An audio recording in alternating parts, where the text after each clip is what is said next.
Olá, amigos do canal Corneta Ball. Estamos aqui de volta mais uma vez. Estou aqui com o Matheus e dessa vez a gente vai falar sobre o grande problema que a Premier League, o campeonato inglês, tem sofrido, principalmente nesses 2 últimos anos, Matheus. É isso aí, Bruno.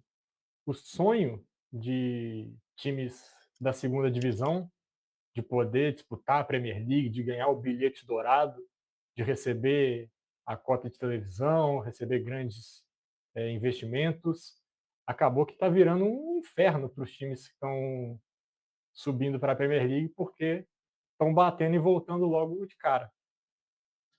Exatamente, para uma liga que se diz a mais forte, a mais competitiva do mundo, com certeza esse é um dado preocupante. Primeiro, contextualizar aqui o que a gente está falando, é que nas 2 últimas temporadas, os times que subiram para a primeira divisão inglesa voltaram a cair no ano seguinte. Esse ano, na zona de rebaixamento, a gente tem o Ipswich Town, Leicester e o Southampton. O Southampton, inclusive, com uma das piores campanhas da história, fez 12 pontos em 36 jogos.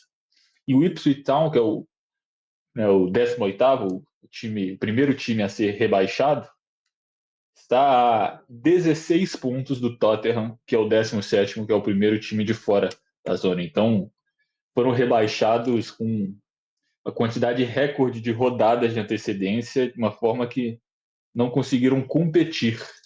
Além disso, na temporada passada, os rebaixados Luton Town, o Burnley e o Sheffield United também eram os três times que tinham acabado de subir em 22-23, caíram em 23-24, com 16 pontos, 24 pontos e 26 pontos, sendo que o Luton ficou a 6 do Nottingham, que era o primeiro time de fora da zona de rebaixamento, então também caiu com algumas rodadas de antecedência. O que a gente quer dizer é que não está tendo uma briga para não ser rebaixado na Premier League, mesmo com, por exemplo, esse ano o Tottenham e Manchester United fazendo campanhas horrorosas. Os times que estão subindo estão sendo piores e por muito do que os times que já estão na Premier League, e a gente vai tentar aqui ver por que isso tem acontecido e quais as soluções a gente pensa para esse problema. Você citou aí o caso do Tottenham, que está fazendo uma campanha vexatória no campeonato inglês, mas, por outro lado, essa campanha não tem risco de acabar com uma tragédia total, que seria um rebaixamento. Caso de um outro cenário, com times mais competitivos, quem sabe o Tottenham poderia ter uma emoção nessa reta final de temporada ali, dar uma disputa para não ser rebaixado. E um ponto que você destacou é que os times não têm conseguido competir. Isso é verdade. Eu vou trazer um dado aqui, que na temporada passada, a média de pontos dos times rebaixados foi de 66, somando todos os três times. Esse é a pior desde 1892 no campeonato inglês. Mais de 100 anos que isso não acontecia. E a dessa temporada vai ser pior que a da temporada passada, mostrando que o nível de competitividade dos times que estão voltando à Premier League está sendo baixíssimo e não estão conseguindo fazer frente aos times que já estão lá. Exato, eu acho que se você comparar, por exemplo, com o Brasileirão, que é, para mim, a liga mais competitiva do mundo, onde a gente sempre fala dos 45 pontos para não ser rebaixado, tudo bem que tem que fazer uma conta aqui um pouco menor, porque lá caem três times em vez de quatro. Mas mesmo assim, 22 pontos, praticamente metade, menos da metade do que os times no Brasileirão têm que ter para ficar seguros. E mesmo assim, já teve anos que time com mais de 45 pontos foram rebaixados. Então, assim, é uma coisa que realmente é um problema para a liga. A liga se vende pela competitividade dela e a partir do momento que não existe essa briga por rebaixamento, está perdendo metade ali do produto que vai ser vendido, e isso é uma coisa que realmente os organizadores da Premier League, os times, têm que prestar bastante atenção. Você trouxe dados para citar mais coisas aqui. A primeira vez que aconteceu rebaixamento na Premier League foi em 1898 e 1899, a temporada. E até 1996, 1997, na Premier League, nenhuma vez todos os times que subiram no ano anterior foram rebaixados no ano seguinte. Então, isso é um problema novo. Eu estou lendo aqui uma notícia que está em inglês, então vai demorar um tempo aqui para eu traduzir enquanto eu vou falando. Na verdade, até 1974 e 75, que foi a primeira vez que três times foram promovidos e rebaixados, nunca. Peraí, essa foi a primeira vez que aconteceu de dois times que tinham sido promovidos serem rebaixados. Então, antes de 74, 75, no máximo um dos times que era promovido tinha sido rebaixado. Isso aconteceu em 74, 75 e só foi acontecer de novo em 91, 92. Então, a Premier League ela é historicamente uma liga competitiva e ela dá possibilidade aos times que estão subindo sonharem em se manter na primeira divisão. Vários times que estão hoje, inclusive na Premier League, há 5, 6 anos atrás, estavam nas ligas menores. E é justamente um dos das grandes coisas que eles vendem sobre a liga é como a premiação é justa, como os times que estão subindo também ganham dinheiro suficiente para brigar e tem esse trabalho para poder se manter e simplesmente não está acontecendo. 97, 98 foi a primeira vez que todos os times foram rebaixados, todos os times que subiram foram rebaixados na temporada seguinte, e significa que foram 99 temporadas de tendo rebaixamento e promoção para isso acontecer pela primeira vez. Desde então, se tornou comum que dois dos três times que subissem forem rebaixados, e agora parece que está se tornando comum que todos os times que subam são rebaixados logo na temporada seguinte. Se a gente for fazer um recorte da era Premier League, né, que é de 92 para cá, que antes era campeonato inglês, a formação da Premier League foi em 1992, é a terceira vez que isso acontece, sendo que é a segunda consecutiva. Então, não costumava ser um problema para a liga essa questão e agora está passando a ser. E tem uma fala que é muito dita em esportes americanos, no caso da NBA, tanto da NFL, de que a liga ela é tão forte quanto o seu time mais fraco. E se a gente for olhar o caso da Premier League hoje, o Southampton sendo rebaixado com 15 pontos, se eu não estou enganado. 12 pontos. 12 pontos. Ele estava dando até uma vitória a mais para o Southampton. É uma campanha, assim, muito fraca. E esse é um outro detalhe que eu acho que a gente pode trazer aqui também para a discussão, que o Southampton, ele tinha sido rebaixado em 22, 23, subiu com tranquilidade na segunda divisão da temporada passada e agora está caindo com muita folga nesse campeonato. Está mostrando também que os times talvez eles sejam ricos demais para a segunda divisão, mas pobres demais para a Premier League. Está ficando um clube fechado e que os times que estão subindo não estão conseguindo furar essa bolha.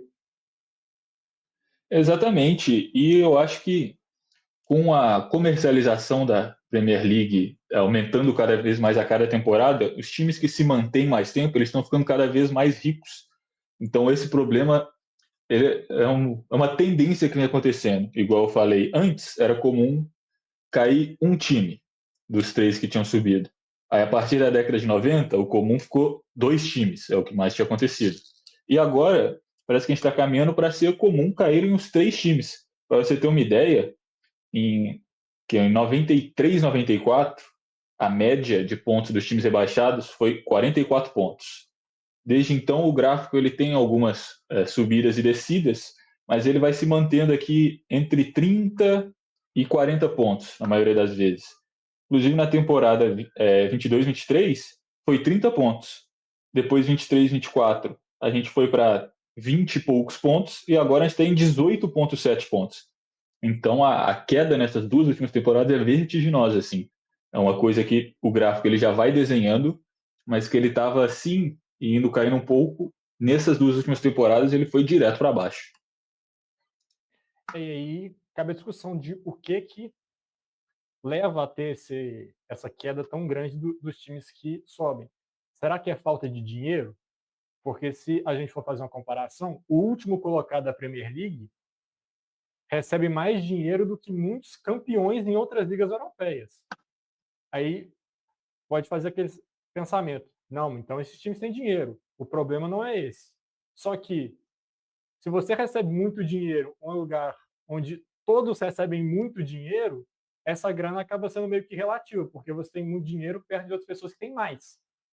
Então, acaba que não compensa tanto assim a grana que você está recebendo.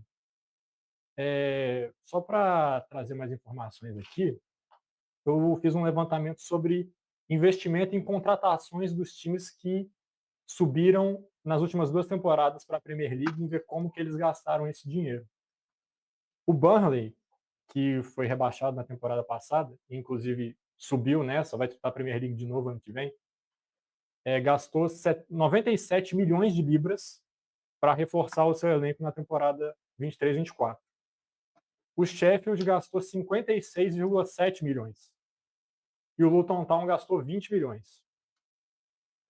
Aí a gente pensa, será que esse investimento para você basicamente ter que reformular um time, porque é outro campeonato, assim, literalmente da segunda divisão para a primeira, é um nível muito diferente. Será que esse investimento é capaz de você montar um time competitivo para disputar a Premier League? Eu acho que 100 milhões de libras talvez até dê para você montar um time ali para brigar contra um rebaixamento, tal. Você não vai sonhar muito mais alto que isso. E tem que ser assim: o time que está subindo, o primeiro pensamento dele tem que ser em se manter. Então, também tem que ver essas questões dos investimentos que são feitos, estão sendo feitas boas contratações, se a questão do estilo de jogo está sendo muito bem pensada, assim, de um plano dos times que estão subindo. Acho que tudo isso entra nessa equação. Exato, mas também eu acho que a gente pode olhar que não é só questão financeira. Porque, por exemplo, se você for olhar aqui a folha de pagamento anual dos times, o Ipswich Town, que está sendo rebaixado, tem a menor, o Southampton, que está sendo rebaixado, tem a terceira menor. Mas, por exemplo, o Brentford, que faz uma campanha digna, o Brentford que está em oitavo, tem a segunda menor folha salarial. O Leicester, que está sendo rebaixado, tem a 1, 2, 3, 4, 5, 6, 7, a oitava menor folha. Então, com folhas menores que eles, a gente tem Wolverhampton, tem Brighton, que tem várias temporadas que faz excelente trabalho de captação de atletas e de revenda de jogadores. Nottingham Forest, que estava brigando por Champions League. Bournemouth e o próprio Brentford, que eu já tinha falado. Então, mesmo o Leicester tendo uma folha de pagamento maior do que vários times da Premier League, eles também não estão conseguindo se manter. Acho que nesse ponto também entra a questão de planejamento, né? Não é você gastar dinheiro, é você gastar certo também. Trazer jogadores que podem ajudar. E no caso do Leicester, eu acho que ele foi muito prejudicado com a saída do treinador, o Enzo Maresca, que foi para o Chelsea no começo da temporada, logo antes de iniciar, que levou também o melhor jogador do time, o Disbury Hall, para o Chelsea, que está sendo um pouco utilizado no time de Londres. Acho que essas questões também prejudicaram muito o Leicester, que ficou um time meio sem um norte ali com a perda do treinador. E essa discussão que a gente está tendo sobre a diferença virou até um tema político na Inglaterra. Essa informação eu vi no vídeo do Fred Caldeira, que é correspondente lá. E, então, se você quiser ter mais detalhes sobre isso ao final do vídeo, você pode acompanhar o vídeo que ele fez no canal dele, que ficou muito bom. Onde a federação dos times da segunda, da terceira e da quarta divisão estão solicitando uma intervenção estatal na Premier League para que esse dinheiro seja melhor distribuído para os times que estão subindo. E a Premier League, ela definitivamente não quer isso, ela tenta justificar de que ela é capaz de se autorregulamentar, de conseguir distribuir o dinheiro de forma de que os times não fiquem tão prejudicados, os que estão subindo. E um detalhe que é importante a gente ver, o fair play financeiro na Premier League está começando a punir times que estão fugindo das regras. O Everton perdeu pontos em temporadas recentes, o Nottingham Forest também perdeu pontos em temporadas recentes, mostrando que a Premier League está tentando demonstrar de que ela vai ir atrás dos times que estão fugindo do orçamento.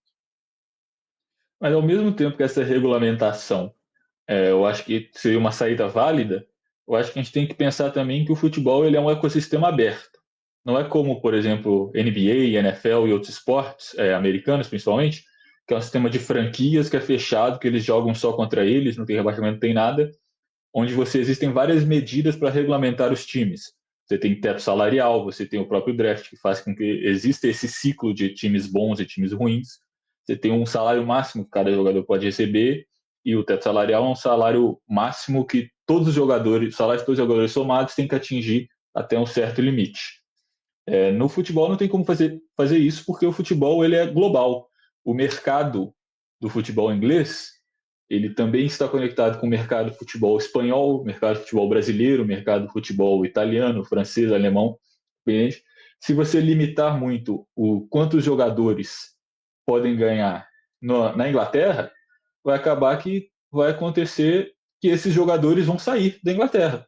Porque se você coloca um teto salarial na Premier League, o Real Madrid pode vir e oferecer um salário 2 vezes maior. O que esse jogador vai ficar?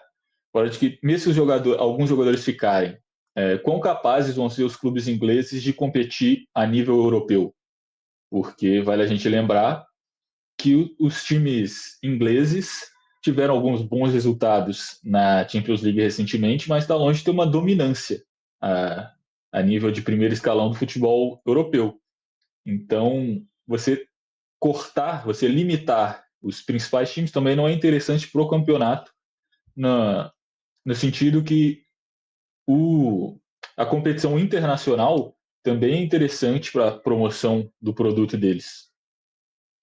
E vale destacar que o Big Six da Inglaterra se juntou, mesmo que por um período curto, para apoiar a formação de uma Superliga que tinha a ideia importada das ligas americanas, né, de fazer um clube fechado dos maiores clubes da Europa jogando entre si sem rebaixamento. Essa ideia não foi para frente por uma rejeição muito grande, mas isso já passou pela cabeça dos principais times da Inglaterra, assim como dos principais times da Espanha e de outros também times importantes da Europa. Então, é algo que já esteve no radar desses grandes clubes europeus.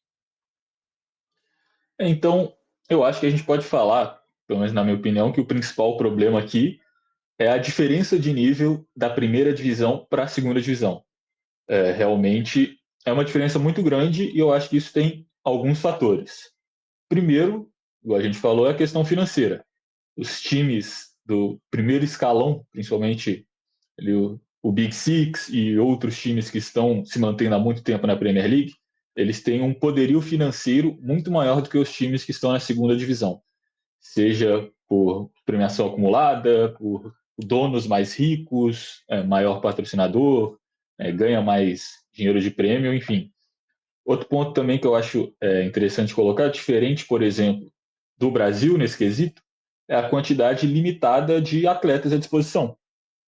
Tem que lembrar que a Inglaterra é um país pequeno, então a população inglesa é menor do que a população brasileira. Logo, a quantidade de jogadores disponíveis é menor e a qualidade deles também vai ser menor. Você vai ter menos jogadores bons, né, em todo o seu território, porque você tem menos jogadores, ponto, no geral.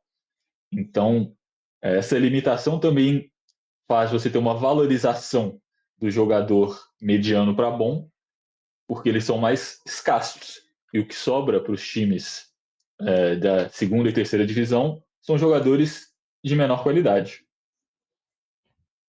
Exatamente. Fica essa questão de que jogadores de fora não vão se interessar por disputar uma segunda, uma terceira divisão na Inglaterra, a não ser casos específicos, né? Um jogador que está encostado, que não está tendo chance em outros clubes, aí pode até ser que ele pinte nessas ligas inferiores, mas o normal é que ele se interesse apenas em disputar uma Premier League, que vai ser visto no mundo inteiro, vai ter essa situação.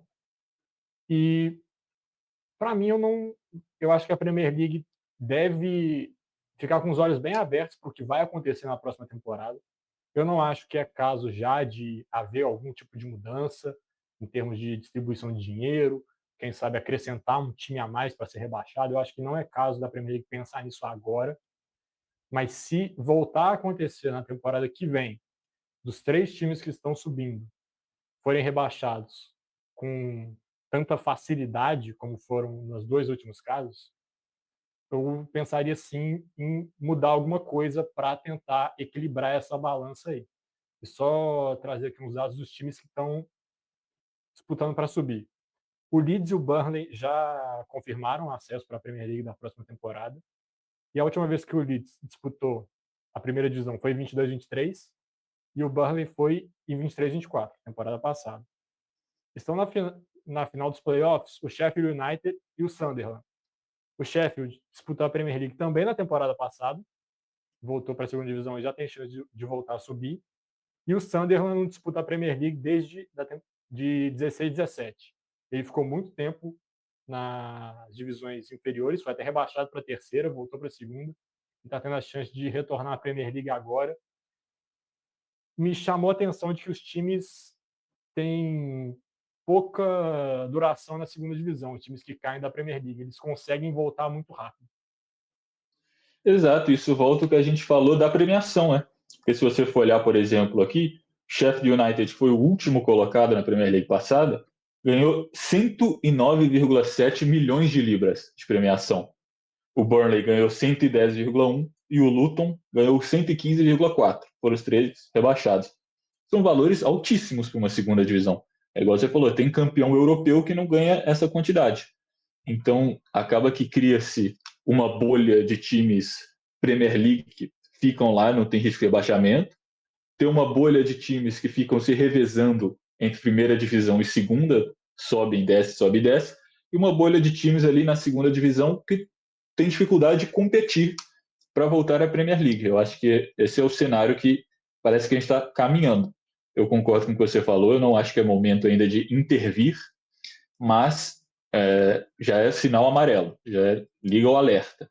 Uma vez é coincidência, duas vezes é uma tendência, se acontecer três vezes, eu acho que pode se tornar uma realidade. E aí sim eu acho que tem que começar a pensar em novos modelos para a gente ver o que a gente pode fazer. A gente não, né?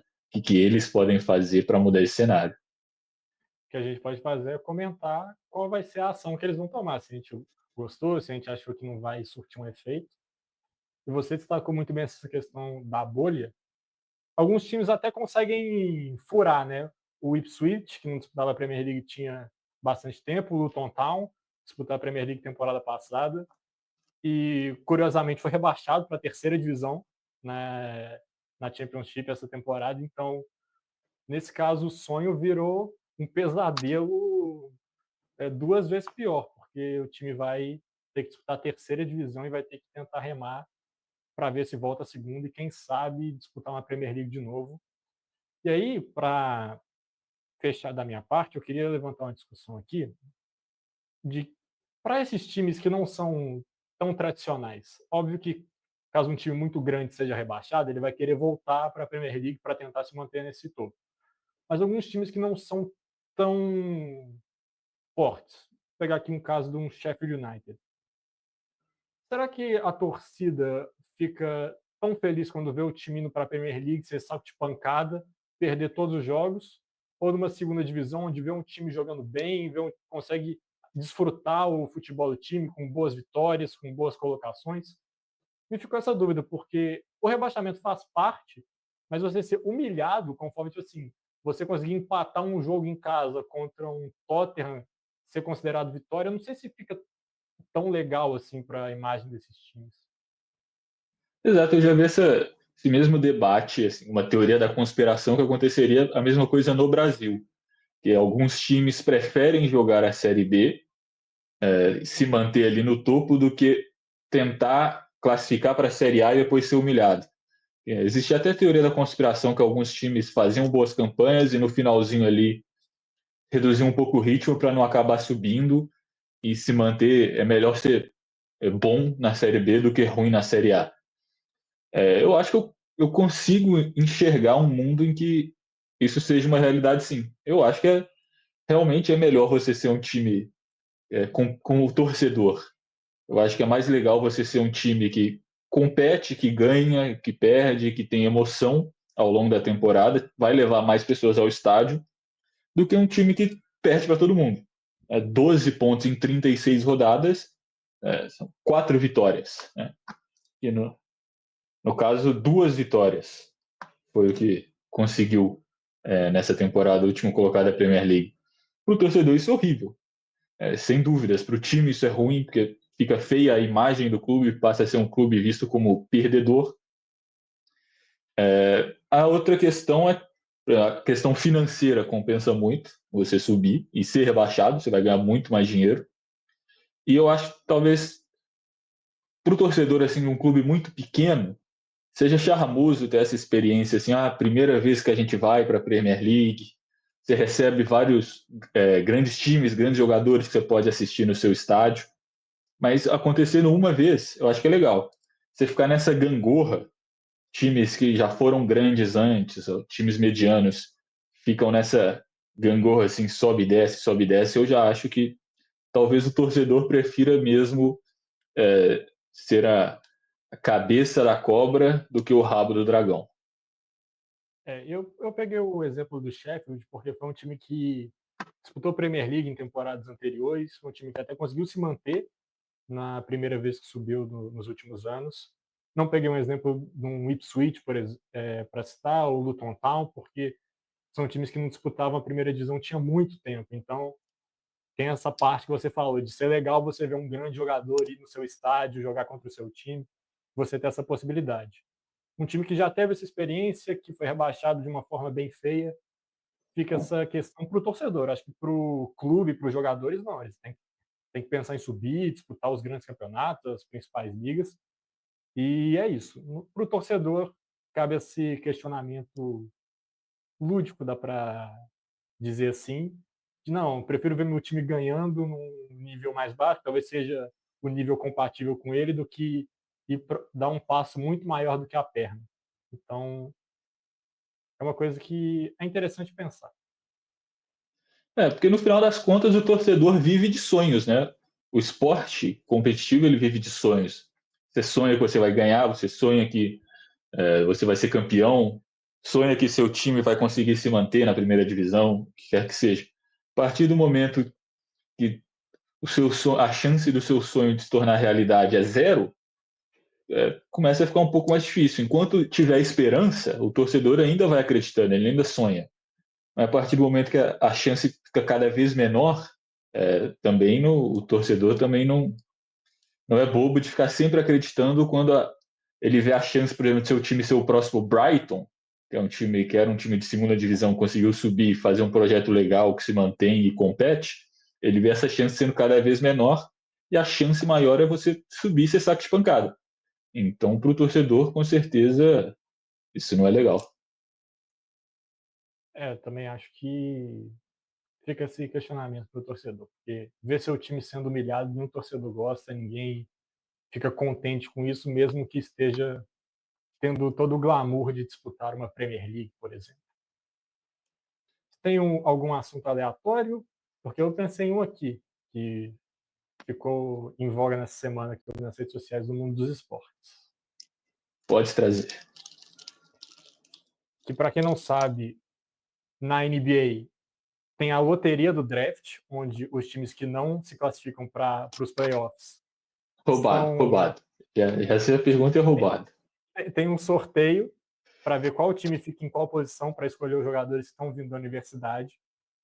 E o Dallas Mavericks, que tinha 1,8% de chance de pegar a primeira escolha, acabou ficando com ela e gerou muitos questionamentos, porque esse time foi envolvido numa polêmica no meio da temporada, onde eles trocaram um dos melhores jogadores da liga, que é o Luka Doncic, para o Los Angeles Lakers, e a torcida ficou pé da vida, ficou furiosa e levou questionamentos de não, isso foi uma troca, você manda o Doncic para os Lakers e a gente garante a primeira pick do draft para você, né, numa teoria da conspiração de que isso seria armado. O LeBron também já falou sobre isso, olhando para o caso dele, de não, talvez seria sido interessante para a liga me deixar em Cleveland mesmo, ali em casa. O Patrick Ewing no New York Knicks também teria sido interessante para a liga esse cenário, gerando o questionamento de que a loteria do draft não seria feita da forma mais justa do mundo. O que você acha sobre isso, Bruno? Eu acho que antes era uma teoria da conspiração, né? Porque de anos em anos a gente tinha algumas situações, igual você comentou, essa do LeBron é famosa, que ele é um garoto que ele é de Cleveland, Ele nasceu e cresceu lá, ele era tido desde o começo dele no ensino médio, que ele era o escolhido, era o cara que ia mudar a liga, e coincidentemente ele cai logo na cidade dele. Ou, igual você falou, Patrick Ewing caindo em Nova York, a questão do San Antonio Spurs também, que sempre que está tendo uma sequência mais ou menos difícil, ou que pode formar um time legal, eles acabam aparecendo como top 1 do draft. Mas para mim, essa de Dallas ou deixou o esquema todo praticamente escancarado, ou é a maior coincidência da história dos esportes. Porque eles tinham um jogador de talento geracional, top 5 melhores jogadores da liga, eles trocaram do nada esse cara, um valor muito abaixo, extremamente criticados, e coincidentemente, com 1% de chance, eles têm a melhor escolha para escolher um cara que também é tido como um dos grandes talentos dos últimos anos, que é o Cooper Flag. Né? Então, eu acho assim, que completamente parece roteirizado, porque talvez seja roteirizado, mas aí eu trago outra análise. Obviamente, para a gente, torcedor que gosta de acompanhar, não está diretamente envolvido com os times, será que também não é interessante, não fica mais legal a liga quando tem essas narrativas? É óbvio que para competitividade, para quem está lá dentro, isso é horrível. Mas para a gente que está de fora, que não tem nada a ver com nada, não é legal também ter essas histórias assim, o LeBron caindo em Cleveland, grande jogador num grande mercado que está em dificuldade, a redenção de Dallas agora com Cooper Flag, também é legal. É legal, e sobre essa questão de ser armado, de ser tudo isso, é bom destacar que Dallas estava na briga pelos playoffs e acabou tendo a lesão de seus principais jogadores, né? O Anthony Davis machucou, o Kyrie Irving acabou machucando, que possibilitou o time cair na loteria do draft e assim também pegar a primeira pick. Será que se não tivesse tido essas lesões, esse roteiro que foi armado aconteceria também? É difícil a gente prever o que teria acontecido se tal jogador não tivesse machucado, se tal jogador tivesse disputando aquela partida. Acho que são muitas coincidências para que tudo isso aconteça. Então, eu não acredito, mas eu acho no mínimo curioso que tenha acontecido dessa forma. Mas em San Antonio Spurs já aconteceu uma coisa parecida. Eles tinham um bom time, estava brigando por playoff. O principal jogador deles machucou. O que os Spurs fizeram? Em vez de acelerar a volta, eles deixaram ele descansar a temporada inteira, tancaram, conseguiram a primeira escolha, e aí sim eles trouxeram mais um jogador da primeira escolha e formaram um núcleo que foi campeão algumas vezes.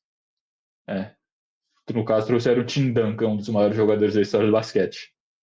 Então, será que Dallas não fez isso? Viu que o jogador machucou ali, tinha esse acordo com Adam Silver. Não, Kyrie, senta aí, descansa, temporada que vem você volta 100%. Anthony Davis, você também é mais propenso a lesões, dá uma descansada. Temporada que vem forte. Também não acho que isso é impossível de ter acontecido, não. O que eu não duvido é que tem time que faz o tank, né? Que não coloca seus principais jogadores para perder. Isso aí já tem até histórias de que dono do time chegou no vestiário quebrando tudo, falando para o time perder, porque queria pegar o LeBron, por exemplo. Na época queria para o draft. Então, esse tipo de caso de times querendo escolhas mais altas no draft das ligas americanas, isso acontece bastante. E o sorteio não é nem um pouco transparente também, né? Para a gente público chega praticamente depois que já aconteceu. Eles vão lá, organizam e a gente só sabe depois. Tem que confiar na transparência da liga. Então, eu não desconsidero a possibilidade de ser armado nem um pouco. Isso aí. Eu também não ponho a mão no fogo, mas eu desconfio. Assim, também não acho que é verdade, mas eu também não acho que é mentira. Acho que qualquer uma das duas possibilidades pode acontecer. Eu não ficaria surpreso se É. amanhã expusessem de que realmente há um esquema nessa situação. Então, é isso. Quem chegou até aqui, Bruno, faz o quê? Primeiro, você dá um like no vídeo para mostrar que você gostou do nosso trabalho. Você se inscreve, porque falta apenas um inscrito para a gente bater a nossa meta de 200 inscritos, fazer a nossa live especial. Você comenta aqui o que você achou. O que você acha desse problema da Premier League que a gente apresentou aqui? Quais soluções possíveis você vê para isso, se caso continuar acontecendo? Se você acha que a NBA é roteirizada pelo careca Adam Silver, e você também indica esse vídeo para o seu amigo, para o seu inimigo, para um desconhecido na rua, para ajudar a gente e o nosso trabalho que a gente faz aqui com muito carinho para vocês. É isso aí, galera. Valeu e até a próxima. Falou!